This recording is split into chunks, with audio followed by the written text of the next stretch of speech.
So I'll be dealing in this lecture some philosophical foundations of inquiry. As much as I want to just simply talk about methods of research, we really have to go back to understanding why we have these types of methods, why we have these types of methodologies. I'll be dealing with quantitative, qualitative, and mixed methods research in this lecture. So at the end of this lecture, we're already done with the semester. You'll be on your own working on a project that will help you apply your understanding of the quali, quanti, and mixed methods research in order to understand each of these approaches better. So I'll give you a teaser in these lectures. And for the rest of the semester, you'll be on your own understanding the details of these approaches or these designs so that you will be able to come up with your own model of understanding of these designs. At the same time, you'll be writing a research article. Okay, so I'll be talking about the approaches to research. I guess these are the terms that were in your assignment last time. I hope that you'll be able to pick some definition or some elaborations from this lecture so that you can have a refined definition of your of the terms. It talks about approaches to research, some philosophical worldviews, research designs and methods, quantitative theory use in qualitative design, and the theory use in mixed methods research design. What are qualitative, quantitative, and mixed methods research? I'm not sure if I need to elaborate this, but if it is a quantitative research, basically it is a number-based research or a numerical value-based research. So when you say it's a number-based research, your variables, your concepts, and relationship of concepts are being modeled in terms of numbers. Meaning to say there's an exact value to represent a certain concept or a certain relationship of concepts. That's quantitative. Again, if it is quantitative, relationships are quantified. Relationships are represented by values. For example, when you do some modeling in linear regression, each relationship or each model has a corresponding value for the constant or the constant of that particular model. So everything is being quantified. Everything is exact in quantitative research. In qualitative research, it's more of an exploratory verbal research where you explore ideas, concepts that are not quantified or that are not numerical in nature. So you can have relationships of concepts that are not represented by numbers. So you can have just show some models without necessarily having or putting numbers to each of those variables or to each of those concepts in your model. So that's the difference. So if it is numerical, it deals primarily with numbers, and if it deals with numbers, our main tool is statistics. That's why when you do some quantitative research, you always deal with statistics. The other side of the research world is dealing with words, dealing with verbal data, and you don't need statistics to analyze those verbal data because all you need to do is to do some degree of conceptualization, making sense of the relationship of the concepts, the hierarchy of concepts given or given by those verbal data. And the mixed methods is basically the combination of both the qualitative and the quantitative approach. So in the succeeding sections of this lecture, I'm going to bring you back to the origins of the quantitative qualitative paradigms or quantitative and qualitative views in inquiry or in research. Said I'll be dealing with some philosophical worldviews. Okay, so in quantitative research, we have survey, experimental method, descriptive analysis, which I will be talking in detail in the succeeding sections of this lecture or in our next lectures. Okay, so let's talk about some philosophical foundations. A research approach refers to some steps and procedures from broad assumptions to detailed methods. All right, so when you say it's an approach, the other term that you can closely associate with approach is actually the methodology itself. All right, so some books will call methodology as an approach because methodology is a complete package of the philosophical assumption and the detailed methods. But approach is more seen as a set of steps and procedures indicating or articulating the philosophy or the philosophical framing behind those steps and procedures. But in some references, approach is used interchangeably as a methodology or as the methodology. So the closest relative of approach is actually the methodology. A lower in the hierarchy of terms is what we call as the methods, because methods are merely steps and procedures. Methods are merely are steps to follow. Sometimes there are methods or there are approaches that do not specify methods because approaches are generic. Approaches are more encompassing than methods. So if you're to align this in a hierarchy, in the higher level of the hierarchy is the approach and the lower level is the methods. So I prefer to call methods because sometimes we have our own method, not necessarily following the methods of established approaches. Are you with me? Okay, please just feel free to although I'll be giving some break to entertain questions, you can just write your questions in the chat box so that I can deal with those during our break. Okay, so research approach entails decisions informed by philosophical assumptions. That's what I was saying. So when you say it's an approach, it is a complete package of the why and the how and the what, because the why talks of the philosophical foundations. In research, especially when you do quantitative research, many of the approaches or many of the methodologies have been established already. So there is no need to deal with the philosophical foundations of the approach because apparently we understand those things already. So if you're a quantitative researcher, you don't have to explain the philosophical foundation of every statistical tool that you use. I haven't read a paper that does that. Unlike in qualitative research, everything is emerging. Everything can be new. You can have your own approach or you can have your own method. That's the reason why there is a need to indicate or to articulate an approach. So in a more generic form, we write actually the methods and not the methodology of our research. Because if you say it's a methodology, it's a complete package starting from the philosophical foundations up to the detailed methods of your research. So we don't do that. In fact, we just simply say we are using t-test, for example, we are using correlational analysis, and nobody explains or dares to explain the philosophical assumptions behind the correlational analysis. Unless you do that, you call it a methodology. Without that, it's a mere methods. So we usually use methods in our research because we normally use methods. Okay, so let's look at these things. There are three basic approaches or the three basic methodologies of research. One is the qualitative methodology. The other one is the quantitative methodology. And lying in between these two extreme ends of the continuum, we have the mixed methodology or the mixed methods approach or the mixed methods design.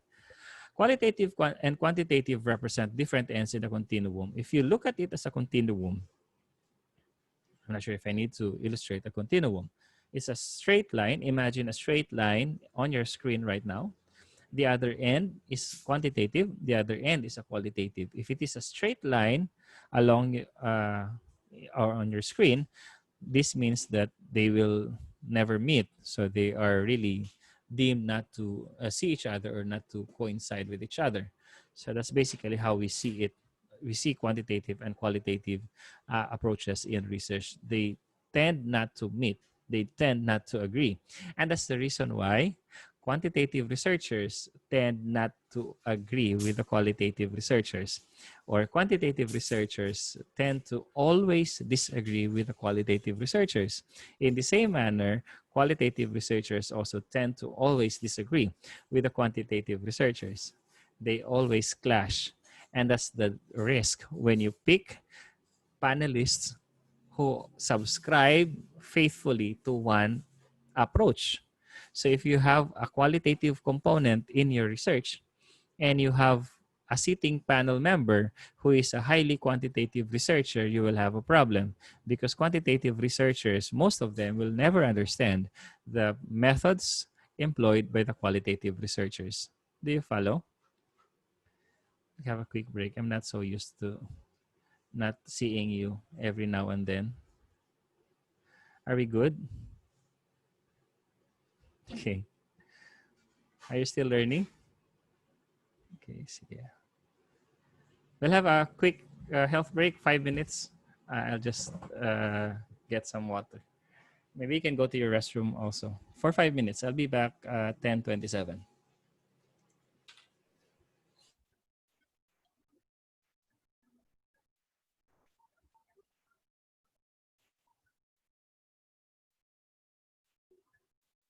Himo tag GC, guys.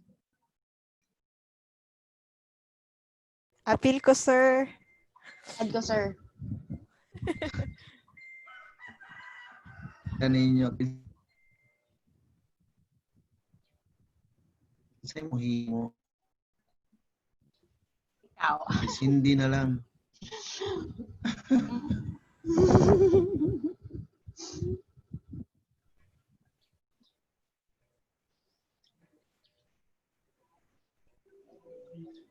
Isa pa.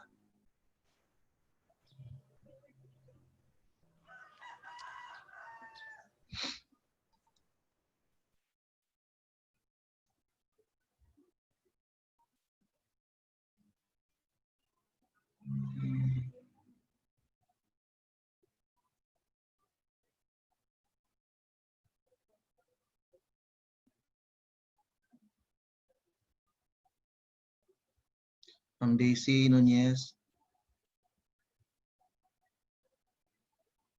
Yes, sir. Ay tao sa imong likod, takilid pagod. Ay, sorry. Ah.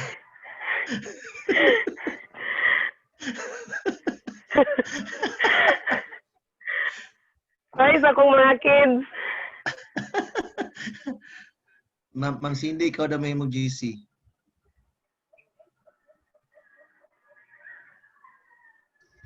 Friends na mo tanan sa Facebook ni Sir Jovito, sir, no? Kana, ako bala. Friends ba daw to tanan? Friend me. Yung Dili. Na-block siya sa ako ang time pag accept na ko sa iya. Inyo na aton sa ato butang sa chat box atong link tanan sa Facebook. Sige. Sige, go. Kaya add na ko. May pa. Guys, butang inyong Facebook link na lang tanan sa para maka group chat.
Okay, balik ta.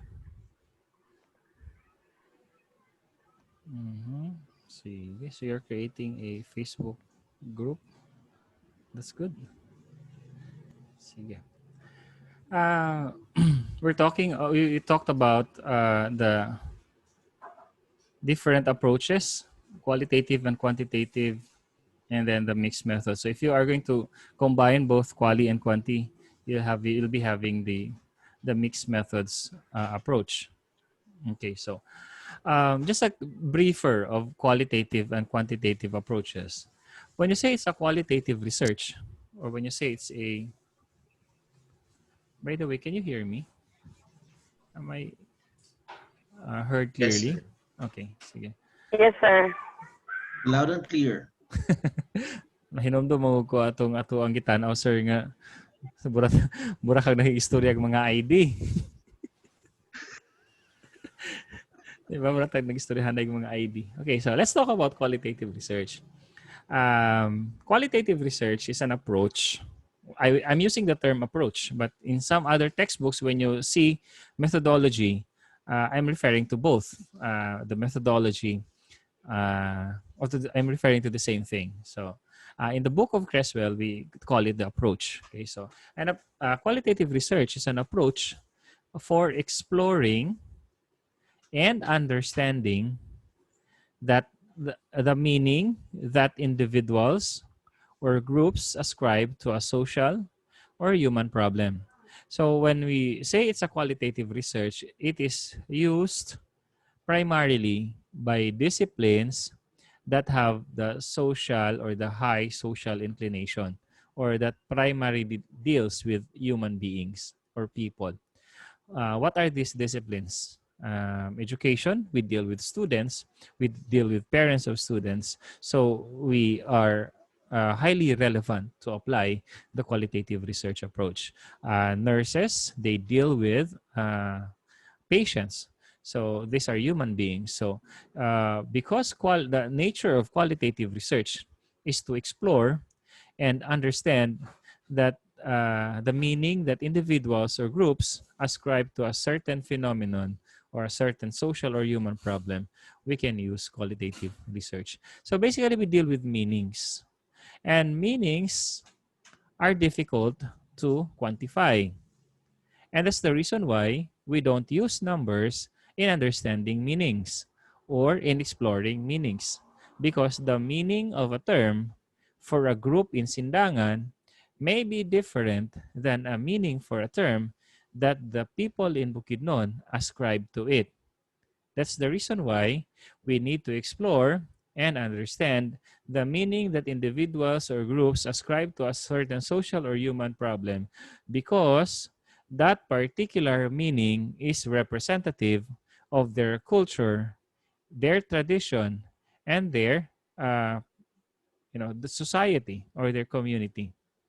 So when it is a representative of a different community, then we can have a better way of understanding people if we explore and understand terms, concepts from different perspectives. Okay, so that's the use of qualitative research. Basically, we can understand behavior, we can understand people, we can understand actions, because we can study and examine the meaning that every person or individual ascribe to a certain phenomenon or a problem. The questions and procedures in qualitative research are emerging. When I say it is emerging, it is not exact, it is not fixed, it is flexible. So when you say it's an emerging process or it is emerging, there is no such thing as a fixed question or a fixed procedure in qualitative research. Our knowledge, our understanding of research may not apply when you do qualitative research, because everything is emerging, everything is bound to change. The reason why I'm saying it is our universities or our HEIs in the country are highly quantitative in nature. So what are the characteristics of a quantitative HEI? We always deal with statistics. We always have a fixed title. We always have a fixed objectives of research. We have a fixed set of questions. And we have a fixed set of procedures. Do you agree? So, di ba, tinuruan tayo sa research, dapat mag-start ka sa title. At kung ano yung title natin sa umpisa, hindi siya kailanman pwedeng babaguhin. Yun yung alam natin sa research. And that's not true in qualitative research because everything in qualitative research is emerging. Questions, objectives, focus, procedures, even the title is emerging in qualitative research because the more you understand people, the more you understand the context of people, the more your research will be shaped into something better. So you may start with this kind of question, but eventually you evolved or your questions evolved into something else. Because what's the point of dealing with a question that is no longer relevant to your context or to your professional practice? So we are always looking for that question that is relevant to us. If along the way, you realize that this question is no longer relevant to you, then you have all the right to change your focus. In quantitative research or in a quantitative approach, it is not possible to do that because once you have the title, once you have the questions, once you have the methods, once you have the data analysis strategies, you can never change them. All you need to do is just execute them. I'm not sure if you have experience as flexible as what I am saying now, or a research that is as flexible as what I am sharing to you right now. Qualitative research is characterized by an inductive analysis. If it is inductive, what do you mean by an inductive analysis? You start with the details, perhaps the data, and then slowly you are creating something bigger from that, out of that. Generalizing. If it is inductive, you start with the specific, you go to the generalized theme, for example. That's opposite to the deductive because in deductive strategies or approaches, we always start with something bigger, we chunk it down, and we deal with the details. And at the end of the day, we simply say that the details represent the bigger concept or the general concept. In qualitative research, it's the opposite. We look at the details first. We go to the community first. We talk to people first. We talk to our samples first before we come up with a general statement or a general concept. Or in highly sophisticated methodologies, we arrive at a theory. Okay, and it's flexible. The opposite is happening or is true in quantitative research, but I guess our orientation is mostly quantitative research. That's our understanding, and we have written. We are currently writing a book chapter about that. How highly quantitative our HCIs in the country are. We are so inclined into numbered research or numerical form of research. Even when we say qualitative research, we put some frequencies as to how many times these words were spoken, how many times these ideas were mentioned. So things like that, we still quantify, but that's not necessarily. But it's not necessary in qualitative research, because apparently that is a highly quantitative approach or a highly quantitative perspective. Quantitative is an approach for testing objective theories by examining the relationship among variables. Quantitative research is primarily used to test and to verify relationships. So how does it happen? When you say you are testing a relationship, you start with the source of the relationship in the first place. And in most cases, the source of the relationships is the theory or are the theories. So you select a theory that you think is relevant. You look at the different concepts within the theory, or you can pick the entire theory itself, then relate that theory to another theory, or relate a portion of the theory, which we call a concept, to another concept.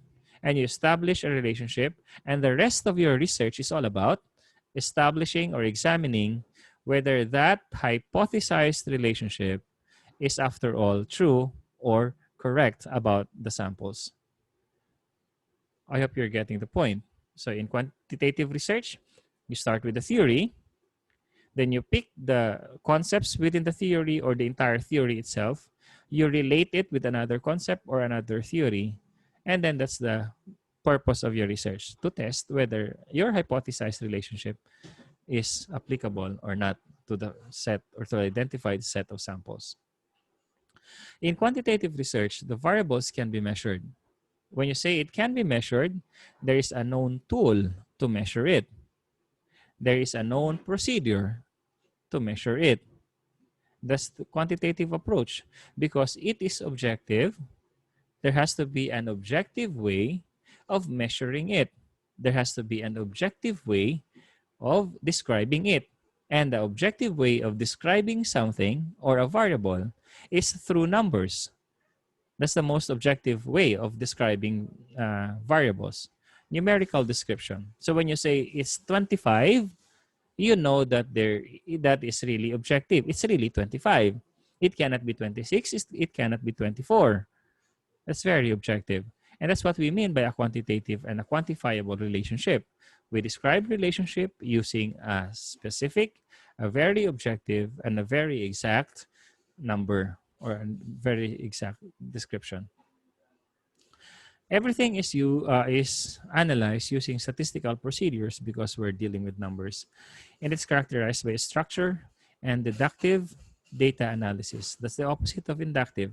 In the deductive form of analysis, we start with a general statement. And that's the reason why I guess you can relate with me when I say that you are told by your advisors to start with a theoretical framework or a conceptual framework because of this deductive nature or the deductive data analysis process of your research. We deduce from a more general statement into the very detailed, observable data. Okay, so it's deductive. So how do you look at theoretical and conceptual frameworks in this case? So theoretical framework is basically establishing relationship among theories. Meaning to say you get the theory, the entirety of the theory, and relate it with another theory, and that's basically your theoretical framework. When you say it's a conceptual framework, we extract a certain concept, a certain dimension of that particular theory, and we extract another dimension, another construct, another concept from another theory, and we establish relationship. Basically, that's how we do it. And we now have our conceptual framework. So is it necessary to have both theoretical and conceptual framework? The answer is no, because you can have either a conceptual framework or a theoretical framework in your research, or a no framework at all. Okay, we'll deal with that later. It aims at generalizability, or it aims at generalizing. So in using statistical techniques, we select a certain set of samples. We select a certain set of individuals from a certain population or a group because we want to study those samples with regard to the behavior or the characteristic of the entire population. Now, the aim of quantitative research is to generalize. So even if we, for example, selected just a portion or a sample size of a given population, our statement, our conclusion will always be a general conclusion or generalizing the behavior of the chosen sample relative to the behavior of the entire population. So for example, if you do a study about the students of Jose Rizal Memorial State University, you can select a sample of the 19,200 student population. So your population is the 19,000 students. You don't have to interview, you don't have to survey all the 19,200 students. You can just select a sample size using sampling strategies from that 19,200 population. Perhaps you come up with a number 1,200 or 1,500, and you say that the 1,500 is a representative sample of the 19,200 student population. And at the end of your research, you will say that the JRMSU students are. You will not say the sampled students are, because the aim of your research is to generalize from the given set of samples to the entire population. So even if you interviewed or surveyed only 1,500 students, your conclusion will reflect the entire population because of the generalizability principle of quantitative research. Follow? Please ask questions in the chat box if you have any questions, if you have clarifications, or if you have something to share. I'm also monitoring if you have questions in the chat box. In mixed methods research, it involves collecting both the qualitative and quantitative data. So if it is quantitative data, these are numbered data. For example, your age is a numbered data. Your preference to a design can be numbered if you follow a Likert scale. Your attitude can be numbered or can be numerical if you follow a Likert scale to describe your attitude or your preference or your the likelihood or the degree of your agreement, for example. So that's quantitative. Qualitative data pertains to data that are not numbered or that are other than the numbered data. So pictures are qualitative data. Words are qualitative data unless you quantify how many times the words were spoken, the concepts were mentioned. These are all qualitative data. The core assumption in mixed methods research is that the combination of qualitative and quantitative approaches provides a more complete understanding of a research problem than either approach alone. That's the reason why we advocate the use of mixed methods research, because it's highly empowering. So when you read articles, you will not be uncomfortable reading numbers or statistical reports in those articles, because in the first place, you know how to analyze or how to make sense with quantitative data. Okay. There are three components of an approach. As I have said, approach is a complete methodological package. Approach is a complete package because it has the philosophical worldview, it has the design, and it has the specific methods. As I have said, other textbooks will call this the methodology. So ito yung itsura ng methodology. Ano yung nasa loob ng methodology? You should have your worldview, the philosophical worldview. We'll talk about that later. The design itself, how this worldview translated into a design or an approach package, and the specific steps or the procedures. So the closest relative to methods is the procedure. So the closest relative to the approach is the methodology. So methodology is similar to approach. Procedure is similar to methods. Okay. When it comes to research philosophy, every research activity is never a philosophy-free approach. We always have a philosophy in our research approach, in our research method. It's the same thing that applies to our professional practice. As a teacher, there's no such thing as a teacher operating or functioning without any philosophical foundation or without any philosophical paradigm or worldview.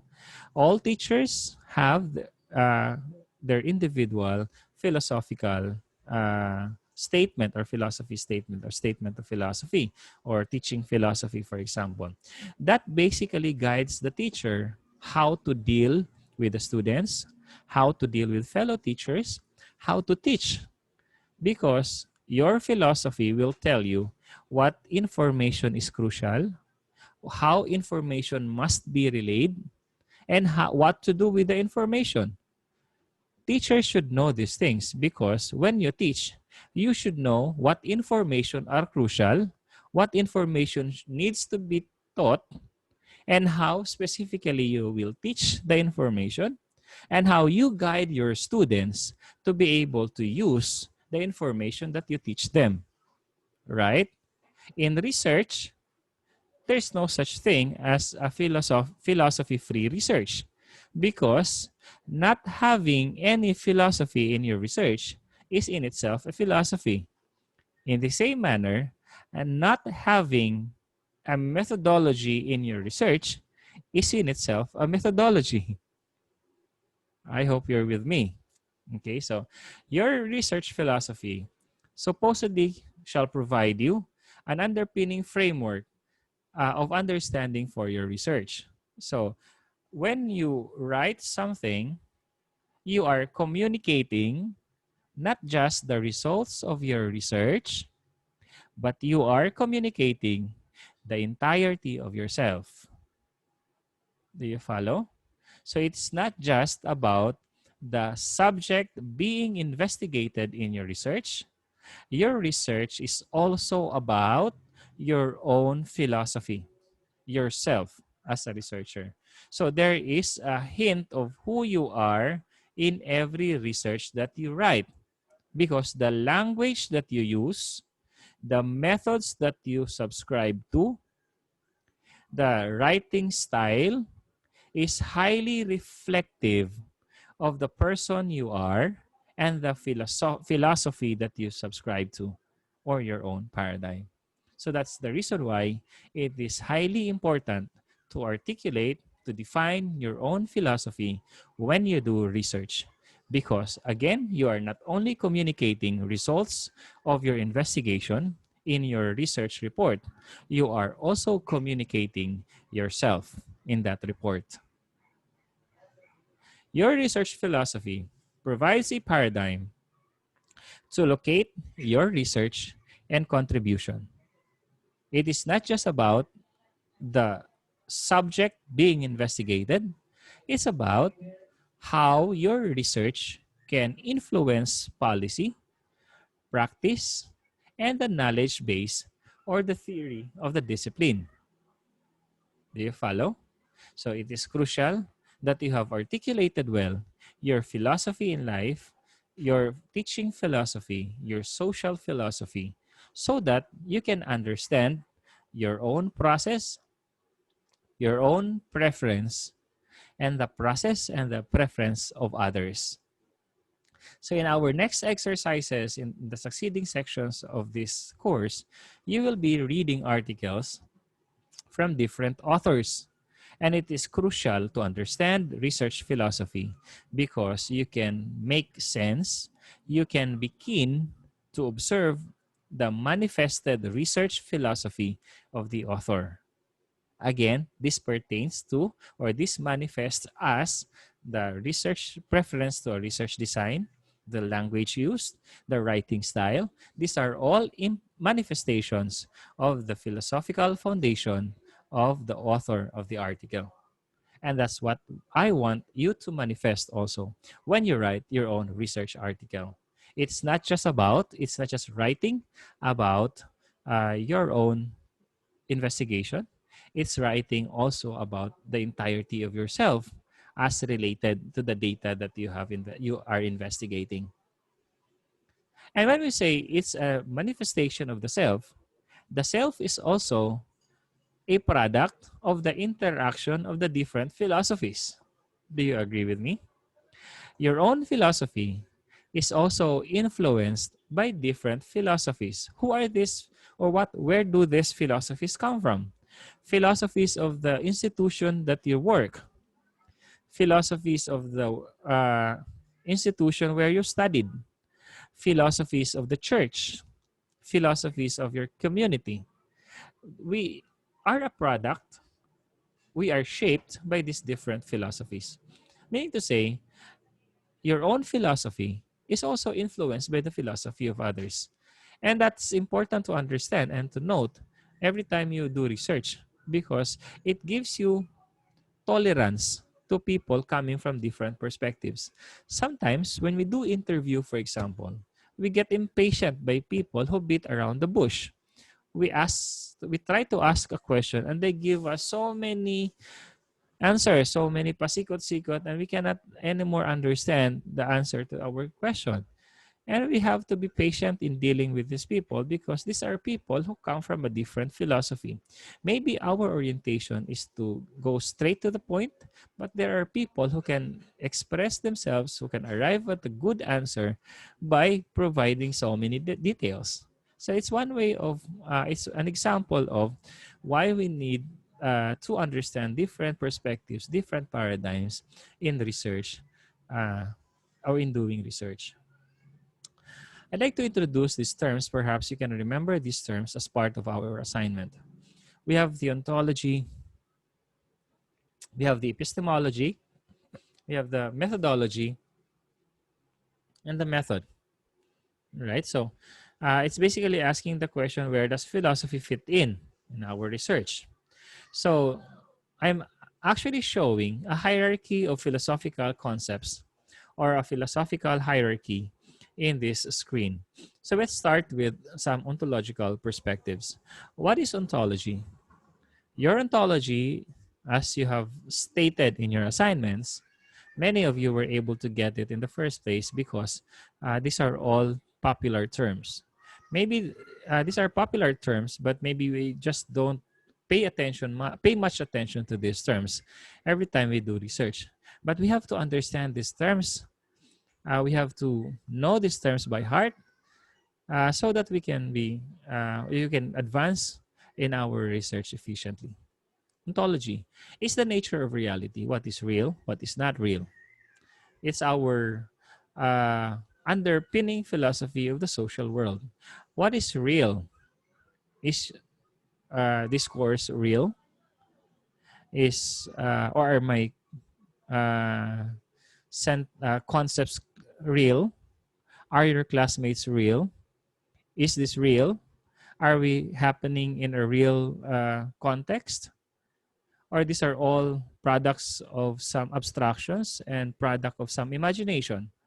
Are you just dreaming? Are you just imagining that we are having this Zoom discussion right now? Or this is real?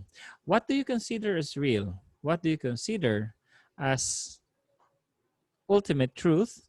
What do you consider as truth in the first place? So that's your ontology. So in short, it basically boils down to the question, what is important to you? What is real to you? What is truth to you? So that's the questions of some ontological questions. Is your work real? You know? Okay, so another philosophical layer that we need to understand is the epistemology. If our understanding of what is real pertains to ontology, this can be translated into something that is more observable and more or closer to our perception. And that's the epistemology. Your epistemology is basically your idea of what constitutes knowledge. Maybe it looks at what constitutes true knowledge, the nature of knowledge, the nature of acquiring knowledge. How do you acquire knowledge? How do you know? How do you get to know? What would you know? What should you know? And what do you do with what you know? How do you know that you know? So these are questions of epistemology. It is crucial to understand your epistemology or your epistemological foundation, because understanding knowledge and the nature of knowledge that are given to us or that we produce have to be clear or have to be properly anchored upon something else. Okay, so or have to be properly related into another form of knowledge. So epistemology basically looks at your knowledge, the nature of knowledge, how we believe knowledge can be acquired, and how we believe knowledge can be useful. That's your epistemology. See, if you think that knowledge is simply handed down or passed to you passively, then that's an epistemology. But if you think that knowledge can only be generated if you have an active participation in the generation of knowledge, then that's another epistemology. So what is knowledge for you? Do you consider my lecture today as knowledge, as a legitimate knowledge? Or you need to find it out yourself in order to appreciate the knowledge that I am offering or providing you today? Do you accept it right away? Or you also need to investigate that? It has implications in your research. The moment people will tell you that this is our context, you have the freedom to either believe it right away or investigate further. That's the point of understanding your epistemology, because there are people who simply say that because you said it, it's what is real, it's what is true, because it represents you, it's the context. But there are people who will say that I will need to investigate more. I need to get more data to verify what you are saying. That's the importance of your epistemology. And your epistemology now translates into your methodology.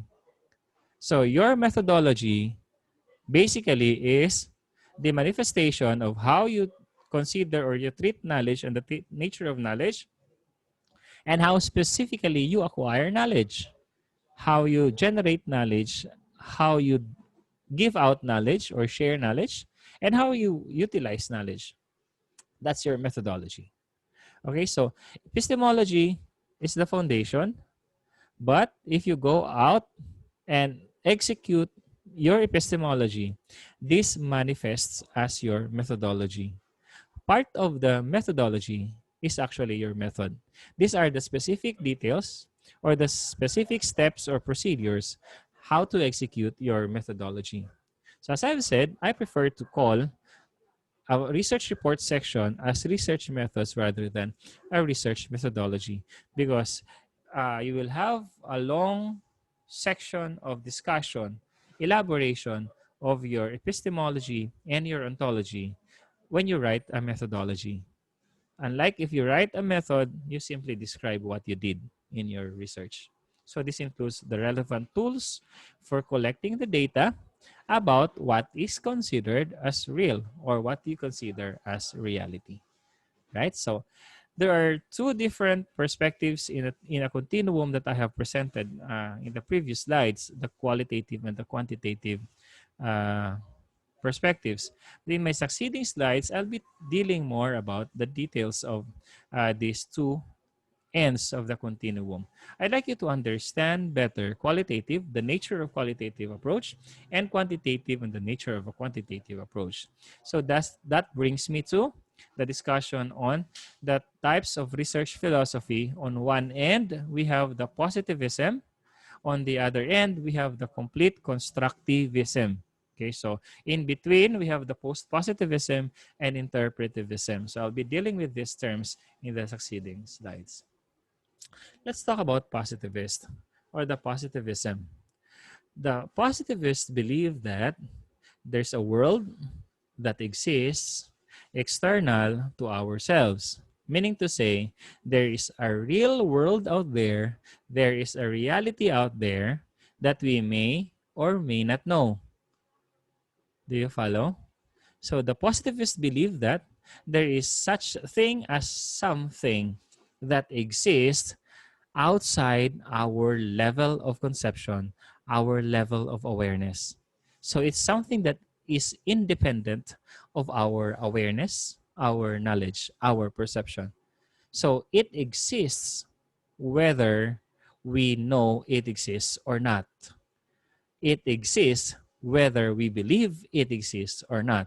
So it is highly objective, it is highly exact because it is there and wala kay kinalaman sa iyahang existence.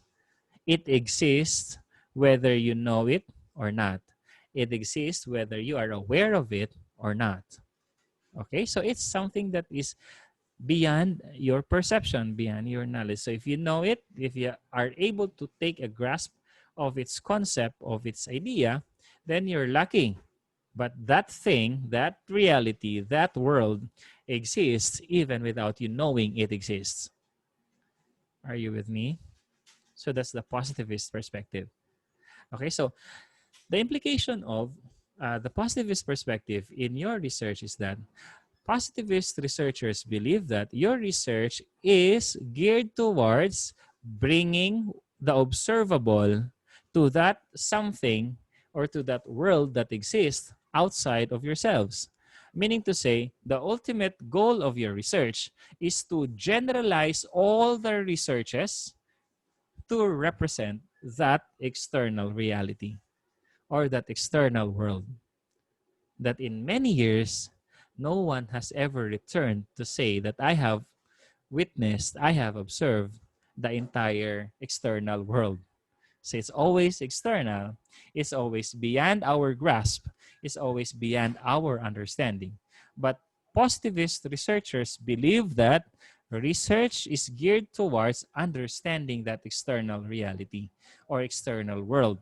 So that's why we always deal with exact numbers, because these exact numbers, according to positivist researchers, if you combine them together, that will form the generalized or the general external world out there.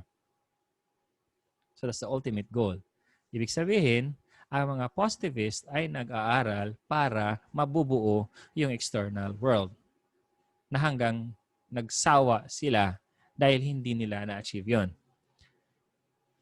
In methodology, positivist is translated as the quantitative approach. Later, the more recent and the contemporary version of positivism is called the post-positivism, is highly influencing the quantitative approach. Okay, so that's what we will study next. Okay, so in positivism, we believe in singular truth. So ontology-wise, there's only one truth. There's only a singular truth.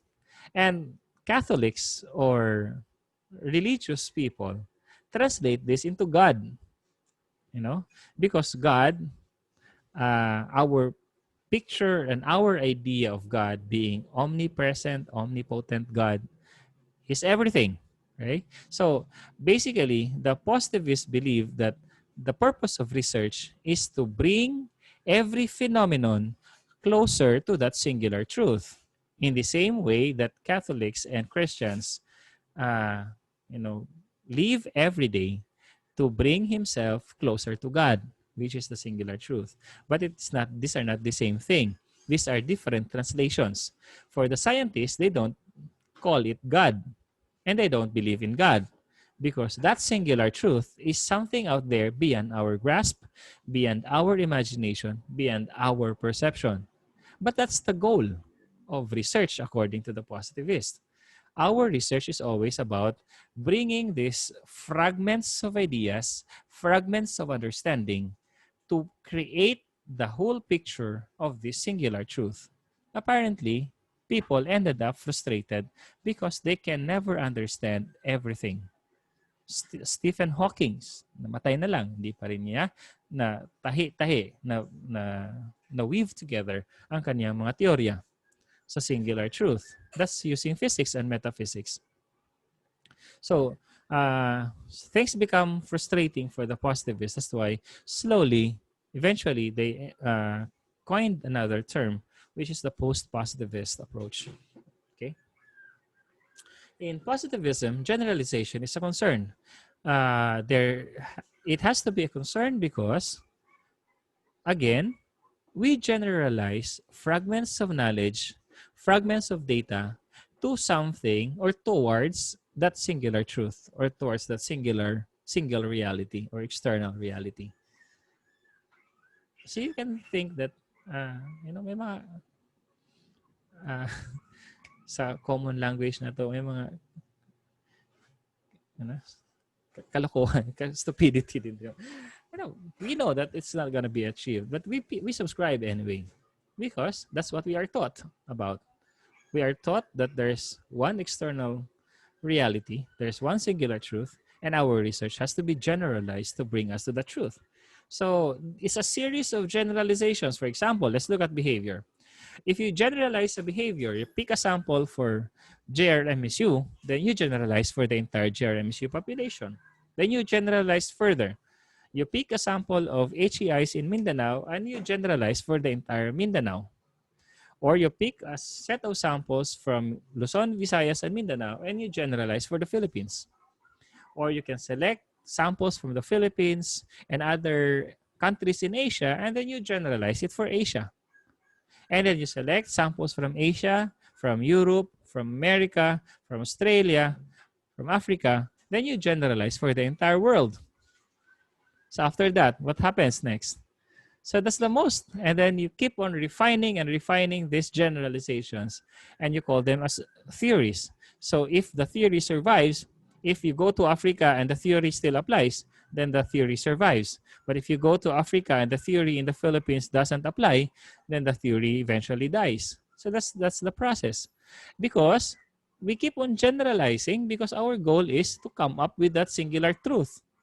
Until the end of the day, we don't get closer to that singular truth. That's the reason why knowledge and learning is never ending. Because we keep on asking, and every time we have answers to our questions, we develop another set of questions to answer. Because that's the nature of knowledge. We cannot represent, fully grasp the singular truth. And we have a lot of theories that say it's the singular truth, but there are still objections to that singular truth because there are still aspects that do not apply in other cases.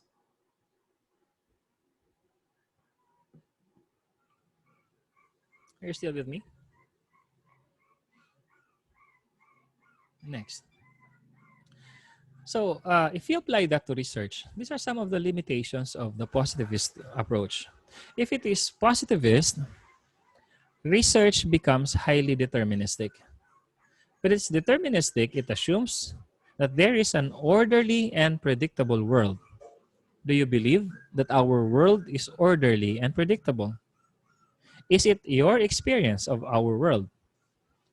Can you say that tomorrow I'm going to behave like this? Can you predict everything? No. That's why it becomes a limitation. Because for the positivist, because they think that there's a single external truth, they think that everything is following an orderly and predictable manner. The world is orderly and predictable. But the reality says it is not orderly and predictable. We set to start at 9 o'clock. Did we start at 9 o'clock? Apparently because the world is not orderly and predictable. You started with an expectation. Did you get or did you achieve the expectation? Because you can never set an orderly and predictable expectation. Things change. Things emerge into something different. And that's the limitation of the positivist approach. Because we assume too much that everything is predictable. We assume too much that everything is orderly. And in reality, these things are not. Another limitation of the positivist is being objective, or the objectivist approach, or the objectivist view. Researchers, according to the positivist, can totally detach themselves from the studied context. That's the reason why in your research class, for perhaps in college or high school, you were taught to use the third person because that's the product or that's the manifestation of a very positivist approach. We think that we are not part of the studied context. We are detached from the studied context because our claim is that our studied context has to be objectively described. And when we objectively describe the studied context, we should not put ourselves into the context.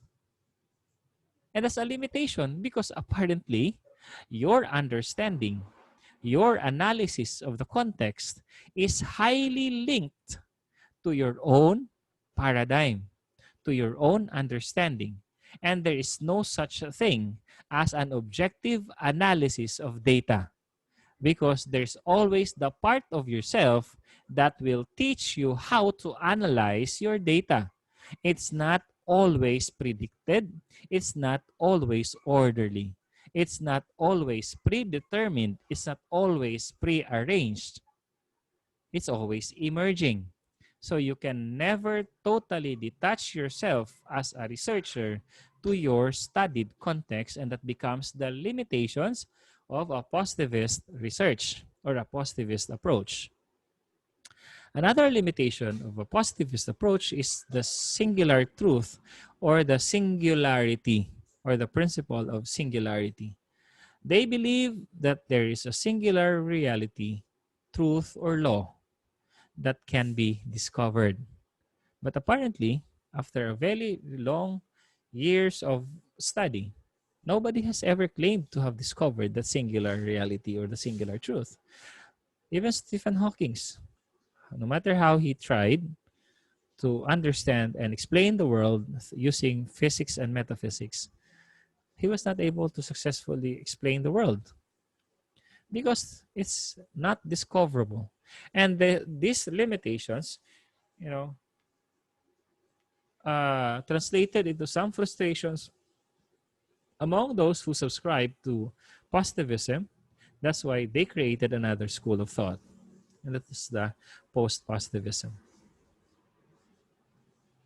For positivist approach, the purpose of science is simply to stick to what we can observe and measure. As I've said, positivists believe that knowledge is objective, things are objective, real or reality is objective. And because it's objective, we have to simply stick to what we can observe and what we can measure. If it is not observable, if it is not measurable, then for them, that is not a valid knowledge. That is not a legitimate knowledge. You see how important it is to understand your ontology and your epistemology, because this will tell you how to appreciate, how to appraise knowledge and sources of knowledge. If you are a positivist thinker, you will not believe things that cannot be observed and things that cannot be measured. Do you follow? Okay, so I hope that you understand that it is necessary to articulate your own epistemology and your own ontology, because that will help describe you as a researcher and your process as a researcher. Knowledge of anything beyond that is impossible. So the positivists believe that it is not knowledge if you cannot observe it. If you cannot measure it, it's not knowledge. Okay, so what are the things in your life now that are not observable and cannot be measured? And that's why positivists did their best to provide proxy measures or proxy indicators or tools to measure. So intelligence is measured. So meron na tayong IQ. Sino nag-invento nun? Mga positivist thinkers. Kasi sabi nila, pag hindi yan observable, hindi yan measurable, hindi yan legit knowledge. So hindi ako maniniwalang matalino ka kung hindi ko yan ma-measure. Paano nasusukat ng katalinuhan? Paano nyo sinusukat ng katalinuhan? So kapag nasusukat ng katalinuhan, then ang katalinuhan ay legitimate knowledge. Pag-ibig, paano nasusukat? If it can be measured, if it can be observed, then that's a legitimate concept. Other than that, it's impossible. It's not legit knowledge. It's not a legit concept. Follow? Do you have questions? Okay, so perhaps I'll deal with the question first before I'll advance to the next part of the slide. We got a question from Charles. Sir, you mentioned earlier that it would be difficult to pick between qualitative and quantitative, especially if one of the panelists subscribe to only one. Is the nature of the research a good reason enough to explain why you choose one over the other? Can I ask you, Charles, to elaborate your question? Let's have a discussion first before I'll go to the next slide.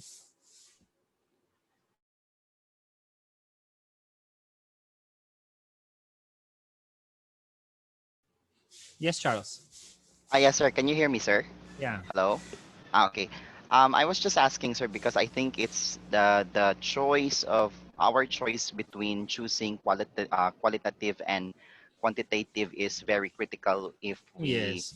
do our research in the future. So I'd like to ask if is it really a good reason that your nature of your research might fit well to quantitative or qualitative research?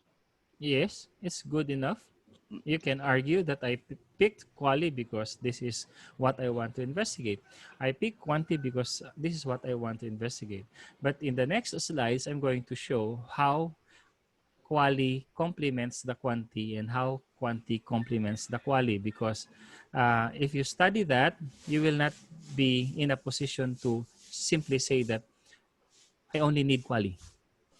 I don't need Okay. quanti. So if you study, if we reach that part, you will realize na ang dami pala magagawa more than the quali that I know. Mm, Or ang okay, dami pa sir. pala magagawa more than the quanti that I know. Are there other questions, other points of discussion? Are you learning? You can unmute yourselves. Yes. Yes, sir. Questions or points of discussion, anything you want to clarify, anything that needs to be elaborated? Sir, Yes, Ma'am Mian. it is said, sir, that we cannot totally detach ourselves from the study. Is it Mhm. mean that we can use first person of view? Right, And, that's correct. I The answer is yes. And in the succeeding slides, I'm going to elaborate why. When we reach the discussion of quali, I'll explain why. And in fact, that's what we encourage, to use the first person in writing your reports. Although there are some journals that are very conservative and they don't like you to use the first person in your article because they don't think it's formal and they don't think it's scientific. But it's highly encouraged this time, especially for those who are advocating mixed methods approach. As long as you're okay, sir. consistent, Thank you. you don't switch between first and third persons in the writing process. In our major requirement, which is the literature synthesis, I want you to write in the first person because there will be part there that you will reflect on the political, the social, and the the other economic structures in in our country in analyzing those data. So I will be asking you to write in the first person there. Are there more questions? Thank you for that question, Mami Ann and Sir Charles. Joshua, pwede pala, no? Ganito lang din tayo sa face-to-face eh. Mas masaya yung sa face-to-face. Yung parang mga ID ang kausap mo. Sir Josh, any insight? Anything you want to share? Clear ba siya, Sir Josh? Okay, tuloy natin. Pag okay na si Sir Josh. Okay. Next.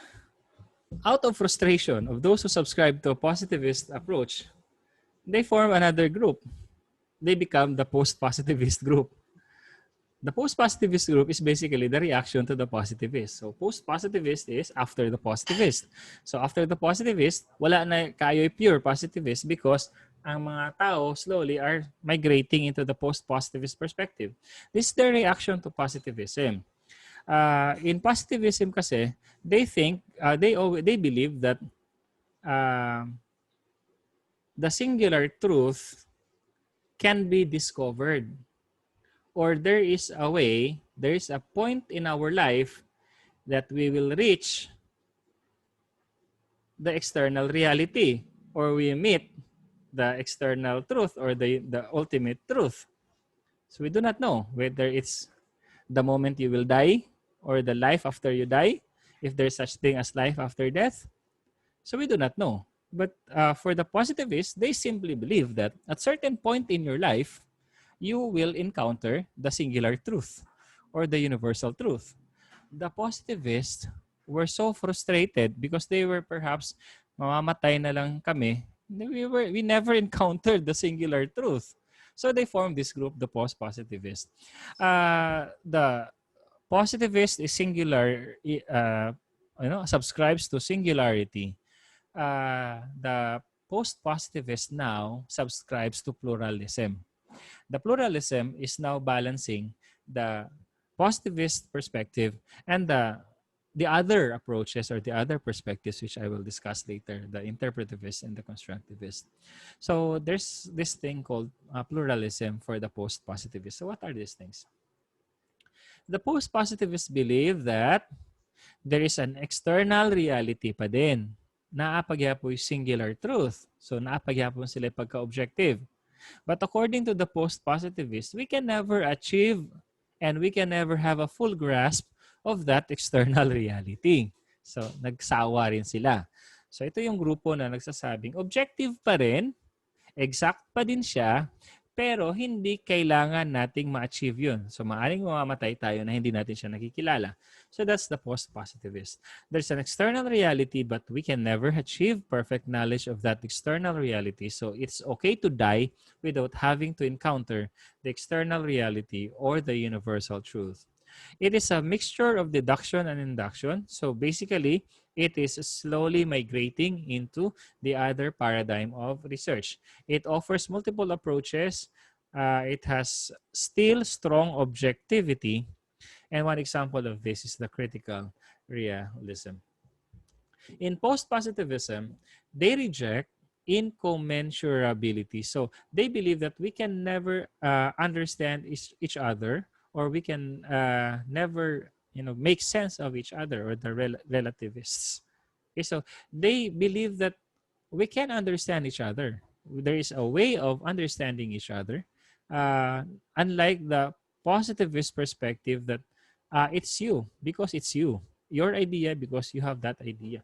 I don't have to subscribe to that because that's your idea. I maintain that idea. So yun.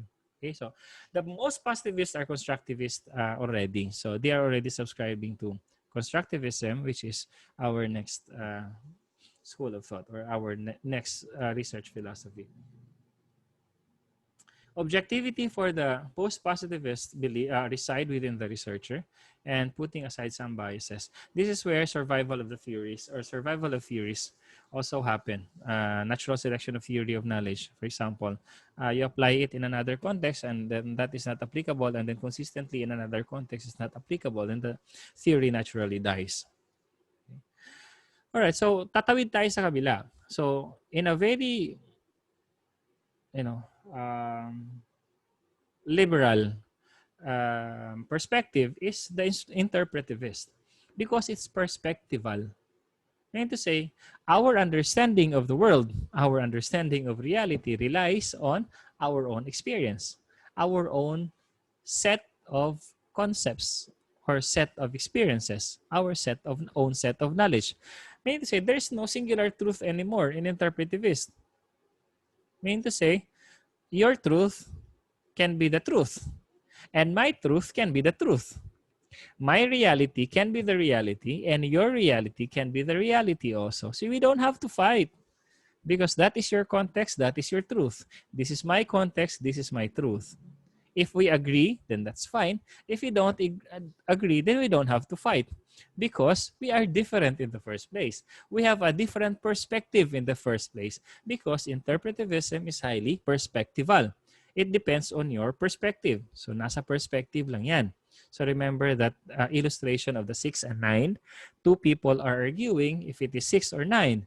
Or the other example is the M and the W, because one person is arguing it's M because it's M in his perspective, but it's W on the perspective of the person opposite to that person. So these are the same things. So it's perspectival. It depends on your perspective. So interpretivist research is highly perspectival. It depends on your perspective.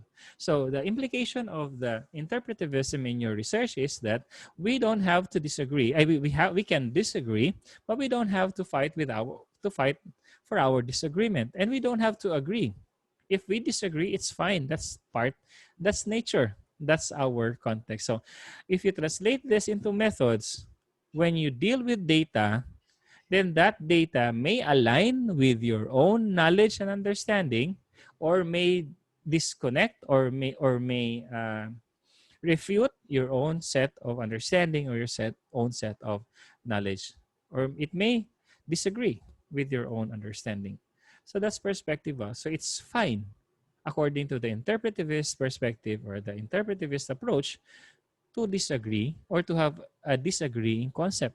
So if you don't agree with me, according to the interpretivist, it's fine because in the first place, we don't have to agree. Unlike sa positivist, we have to agree because there's only one truth. There's only one external reality. There's only one objective reality. Here, it's a perspectival reality. It's a perspectival truth. Your truth depends on your perspective. Are you with me? So, in the interpretivist perspective, it's fine if we don't agree on things because that's the nature of knowledge according to the interpretivist. You have your own set of knowledge, I have my own set of knowledge, and it's perfectly fine. Knowledge is then based on understanding and interpretation. So interpretation is highly dependent on your own experience, your own paradigm, your own set of knowledge. And interpretivism is highly manifested using reflexivity, or it's highly reflexive. In reflexivity, we simply say that I cannot be you all the time. You cannot be me all the time. Sometimes, at a certain point, you can be me, I can be you in terms of our perspectives. But it doesn't mean that we can be one all the time. So it doesn't mean that we have to agree all the time. It happens in research because when you ask a participant and you don't agree with the participant and you are a positivist, you have to suspend your biases. Meaning to say, you cannot show your disagreement because for the positivist, it's enough that I learned about it, and that's objective. That is what should be taken as valid because that's what we think is the best source of information. I disagree, but I cannot disagree because that's the truth. That's how we see it. You are the source of truth, then that has to be taken as the truth. For the interpretivist, we don't do that. For the interpretivist, we confront our biases. We confront the person. We say that it may not be true because my experience says otherwise. You can do that in interpretivism. In positivism, we cannot because we always believe that there's only one single truth or there's one objective truth. It is inductive, and this is manifested in some qualitative methods. So if you notice, I was talking about post-positivism from positivism. If you look at if you illustrate that if you draw that into a continuum, you can have the positivism on one end and then followed by post-positivism, and then we have interpretivism, and then towards the opposite end, we have the constructivism. And let's talk about constructivism to complete our continuum. In constructivism, totally, knowledge is created by you. So other than what is created by you is also not a legitimate knowledge. So this is the exact opposite of positivism, because positivism says that knowledge that is not created by objective means or by observable means or by any measurable thing, that is not valid. For the constructivist, knowledge that is not created by the knower of the knowledge is not a legitimate knowledge. So if you just tell me something, then that's not legitimate if I don't believe in that, if I don't experience that. I have to experience it first so that I will know that that's a legitimate knowledge. If you teach me things and I'm a constructivist, I will not believe you right away. I have to explore it myself. I have to know it myself. So if you are a constructivist, after this lecture, you will read more. You will consult your books, you will consult the internet, so that you will find out, you will read more, and you will understand more what I'm talking about and what I'm sharing to you. So if you read about these things on your own, you have constructed a model of understanding on your own, then that is what we consider as a legitimate knowledge. My sharing, my concepts, my ideas provided to you today will not be legitimate for the constructivist unless they are able to relate to that themselves. They're able to experience that knowledge. They're able to construct that knowledge on their own. That's what is crucial for the constructivist. Do you follow? And it's very important to understand this in dealing with your data, because there are data when you share or when you report that you will disregard because you did not believe that it is valid or legitimate, because you did not experience it yourself. I have to experience it myself first in order for me to say that this is a legitimate knowledge. Are we good? All right, so we construct knowledge ourselves and our experiences and our interpretations. Constructions sediment over time. So mag-ipon. Magpatong-patong-patong ang mga ideas. Magpatong-patong ang mga experiences. Magpatong-patong ang mga konsepto. Construction sediment over time into some discourses, but these are historically specific, highly changeable, multiple, and contested. Perhaps you believe in me today. Maybe you have a very well-structured knowledge about these things after my lecture. But if you listen to somebody else, or if you consult another reference, this may be, broken, or this may be disturbed, and you may have a different perspective again. And that new perspective now is what is considered as a legitimate knowledge, because your understanding based on just my lecture can no longer be considered legitimate because your experience speaks otherwise. So they have to match with your own experience. Unless I believe it myself, unless I experience it myself, that cannot be a legitimate knowledge. What's the implication? If you ask people, if you ask questions during interview, for example, in your methods of research or collecting the data, and if you're a constructivist, you will not hesitate to confront people. You will say that that is not what I know. So maybe you are lying. So when you are a constructivist interviewer, you can tell the participant, you can tell the informant that that is not what I know. What did I miss? So you negotiate. So if you end up not agreeing on things, that's fine, right? Because apparently you don't have to agree. Okay, so we're dealing now with the qualitative part of the continuum. Knowledge is an account of constructions and how they work and their consequences. Knowledge is developed through construction or are generated through construction. And this constructed knowledge must be mobilized and operated. All right, so for constructivists, there is no such thing as a stagnant knowledge. Knowledge is dynamic and knowledge is ever-changing. Meaning to say, your understanding today has to be refined every day. You have to add more sediments to that. You have to listen to people. You have to go to YouTube, listen to lectures about it so that you can have your own understanding of things. So you don't have to rely on people. You don't have to rely on books, because these are all sources of information that are doomed to fail. I am doomed to fail or to commit mistakes. Books are written by people who are bound to commit mistakes or bound to fail. So the only legit source of information or source of knowledge is yourself. Right? Okay, so if you fail, at least it is not a failure on your eyes, because that's how you see it.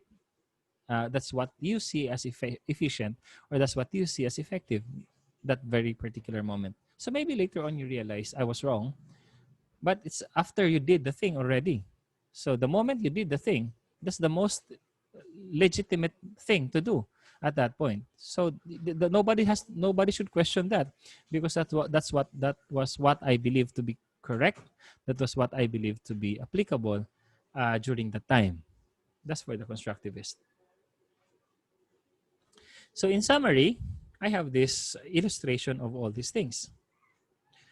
On one end, we have the positivist, and I have discussed the characteristics of positivist researchers.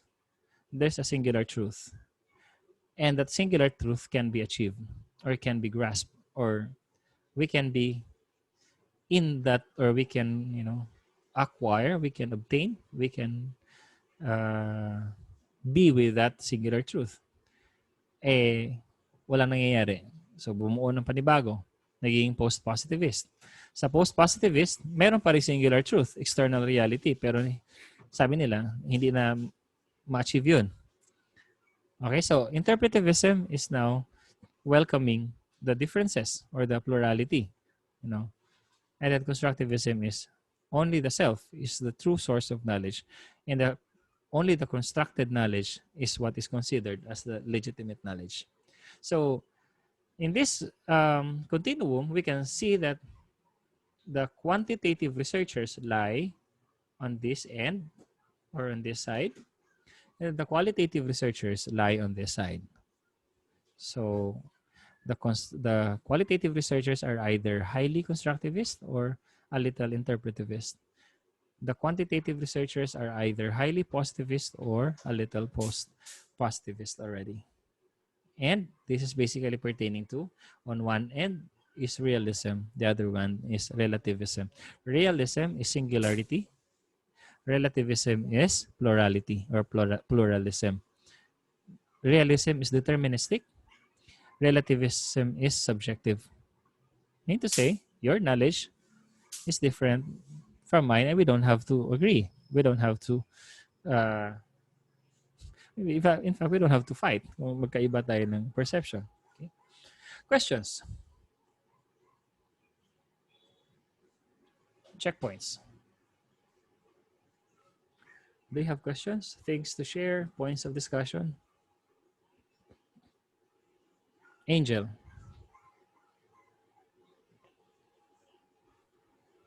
Answer. Questions?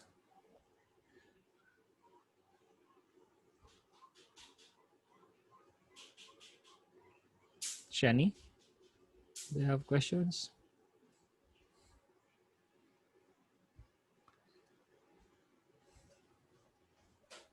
None, sir, none. Sir Luzon. I'm sorry. Sir Luzon. None so far. None so far. Okay. Sige. We'll finish up to worldview. Apparently we cannot.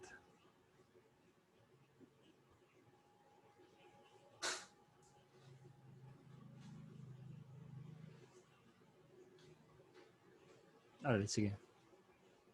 We'll finish until worldview and then we'll have a discussion. So 5 more slides and we'll end with the discussion.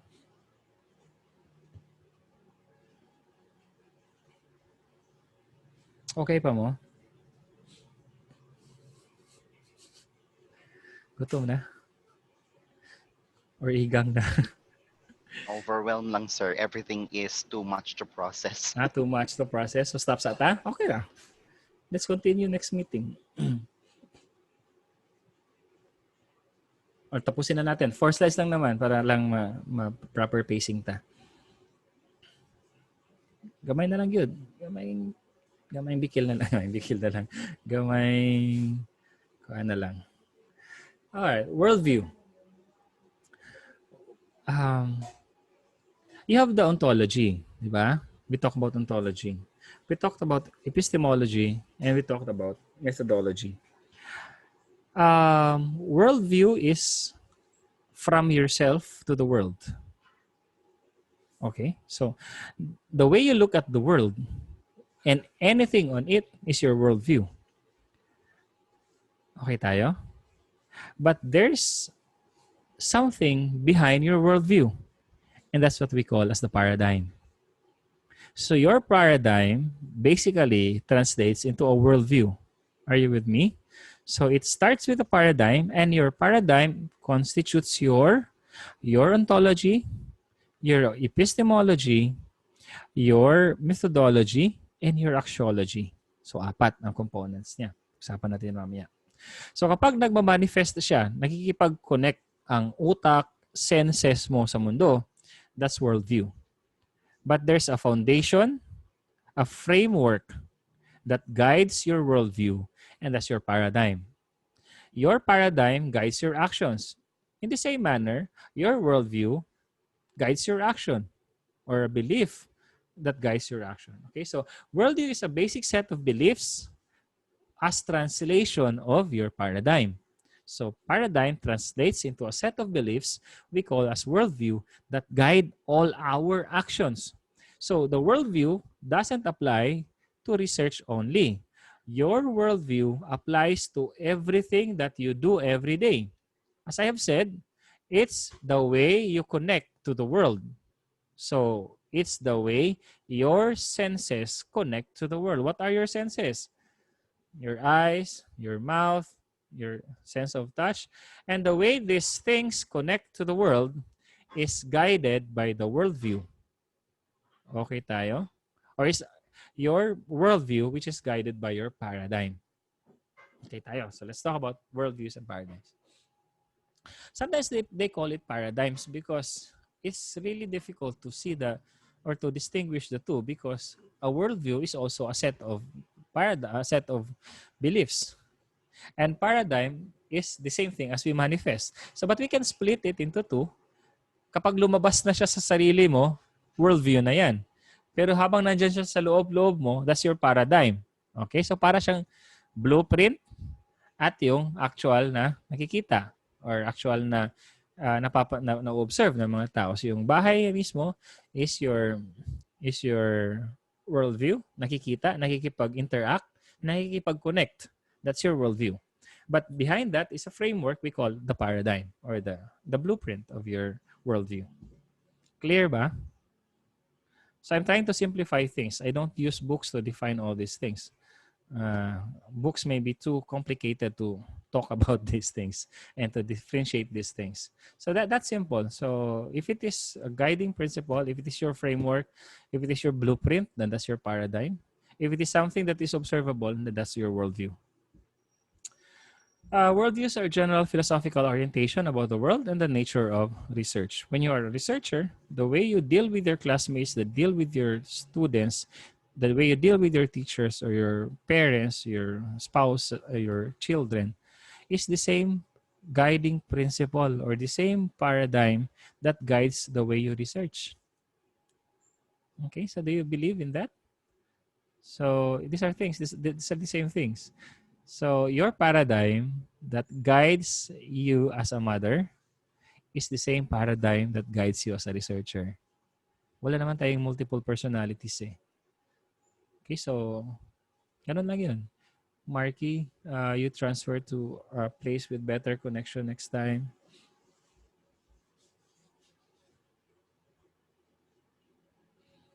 Next. Research paradigm and worldview. These are beliefs and principles, paradigm, that shape how a researcher sees the world, interprets, and acts within that worldview. So that's simple. So you can perhaps remember this as a very simple way of defining that. Beliefs and principles, these are your blueprint. That's your paradigm. But when you interact with the world, that's your worldview. So seeing, interpreting, and acting, that's simply interaction. It's a philosophical way of thinking, constituting your ontology, your epistemology, your methodology, and your axiology. The ontology, as I've said, is the being and existence. What exists, what doesn't exist. Are there multiple existence, or there's only one reality or one thing that exists?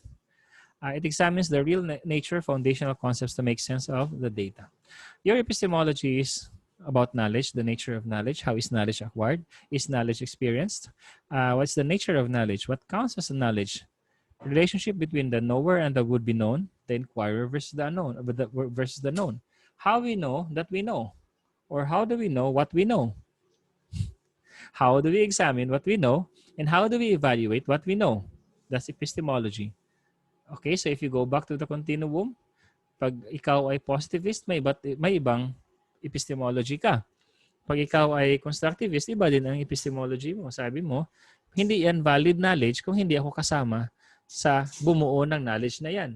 Para naman sa mga positivist, wala akong pakialam kung hindi ako kasama sa pagbuo ng knowledge na yan kasi una, in the first place, yung knowledge na yan ay nandyan na talaga. Kahit alam ko or hindi, nandyan talaga ang knowledge na yon. Singularity. So see a difference? Okay. That's epistemology. The methodology of a paradigm pertains to the foundation and the steps. It refers to the research design, the approaches, the methods, procedures, and it's a well plan to find out something. Finally, your axiology. Your axiology is what you use in making decisions of value or what is right in your research. What is valuable, what is important, what is significant, and what is ethical, what is right. That's your axiology. It's your ethics.